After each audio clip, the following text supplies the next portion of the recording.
உலகத்திலேயே நந்தி விலகி இருக்கும் அதிசய சிவன் கோவில் நம்ம கும்பகோணம் பக்கத்தில் தான் இருக்குன்னு சொன்னால் நம்புவீங்களா? உண்மைதாங்க. இந்த கோயிலோட மூலவர் பேர் தேனுபுரீஸ்வரர், அம்பாள் பேர் ஞானாம்பிகை. எப்படி பாண்டிய மன்னர்களுக்கு மீனாட்சி குலதெய்வமோ அதே போல் சோழ மன்னர்களுக்கு இந்த கோயிலோட துர்க்கை அம்மன் தான் குலதெய்வம்னு சொல்கிறாங்க. இங்குள்ள துர்காதேவியின் சன்னதி மிகவும் பிரசித்தி பெற்றதுங்க. மற்ற கோயிலில் இல்லாமல் இங்குள்ள துர்க்கை மிகவும் மென்மையான தோற்றத்திலும் கருணையிலையும் சாந்த சுரூபியாக இருக்காங்க.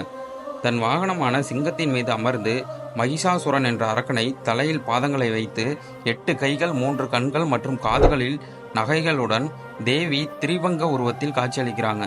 இந்த கோயிலோட சிறப்பு என்னன்னு பார்த்துக்கிட்டிங்கன்னா, காமதேனுவோட புதல்வியான பட்டி பூசித்த ஸ்தலம்னு சொல்கிறாங்க. ஞானசம்பந்தருக்கு இறைவன் முத்துப்பந்தல் அருளிய சிறப்பு ஸ்தலம். 5 நந்தியுமே விலகி இருக்கும் ஸ்தலம். கோயில் எங்கே இருக்குன்னு பார்த்துக்கிட்டிங்கன்னா, கும்பகோணம் பக்கத்தில் இருக்க பட்டீஸ்வரத்தில் தாங்க இருக்குது. இதே மாதிரி கோவில் தகவல் தெரிஞ்சுக்க நம்ம சேனலை ஃபாலோ பண்ணுங்கள்.